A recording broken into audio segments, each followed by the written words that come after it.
সম্প্রতি কবি আর্যতীর্থের একটি কবিতা মনকে ভীষণভাবে নাড়া দিল। কবিতাটি ভীষণভাবে বাস্তবধর্মী এবং যুগোপযোগী। কবিতার নাম শেষপারানি, কবি আর্যতীর্থ। সন্তানই যে দেখবে আমায়, সেই ধারণা ছাড়তে হবে। তোমরা যারা চমকে তাকাও, প্রশ্ন করো আর কে তবে? তাদের বলি সে এক সময় বাড়ি হতো সাত পুরুষের, মানুষ ছিল নোঙর বাঁধা, বাসায় ফিরে আসতো সে ফের।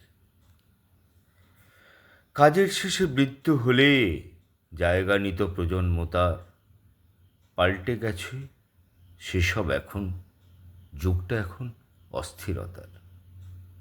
মালদা যদি দাদুর বাড়ি, বাবা থাকেন বেঙ্গালুরু, আরও সুদূর রাজ্যে কোনো ছেলের চাকরি জীবন শুরু। কিংবা মেয়ে বিদেশ গেছে উচ্চতর জ্ঞানের খোঁজে, যেখানে যাক প্রজন্মের আজ হয় না ফেরা খুব সহজে। চারিদিকে তাকিয়ে দেখো, গজায় হাজার বৃদ্ধ আবাস, সাপ্লাই আর ডিমান্ড বুঝে ইকোনমির সূত্রতাকাশ।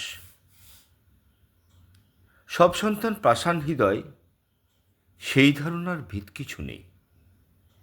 শীতের ভিতর দিয়ে দেখি, ভুল হয়ে যায় হয়তো তাতেই। সে এক সময় ছুটি হলে ফিরত সবাই দেশের বাড়ি, মোড়ের মাথার গাছটা দেখি বুকের ভিতর হাঁকপাতাড়ি। সে এক সময় মেজো সেজো নরাঙাদের সম্বোধনে, ঘর বলে এক চিরস্থায়ী আকাশ ছিল সবার মনে। এখন সময় বদলে গেছে, শাকিন মাপা স্কয়ার ফুটে, দিদুন কেমন আছো বলে আসে না আর নাতনি ছুটে। কারণ তাদের বাবা মায়ের বদলে গেছে ছুটির মানে, ট্যুর ট্রিপ আর ট্রাভেলার্স ওলা তাদের সেসব খবর জানে।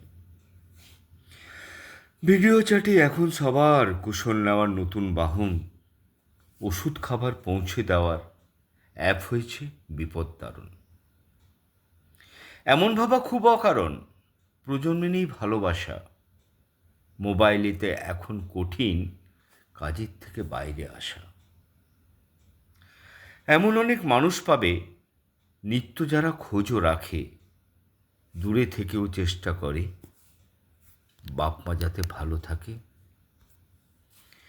কিন্তু তাদের হাত পা বাঁধা, কাজের ঘানির পেশায় এত, করবে কি আর পেট চালাতে, যুগের দাবি এখন সে তো।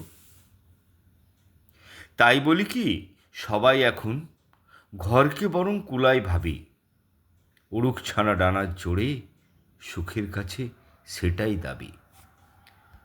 সবাই যদি মনের মতন পড়শি এবং বন্ধু বাছি, পাকা চুলেও থাকবে যারা ডাকার মতন কাছাকাছি।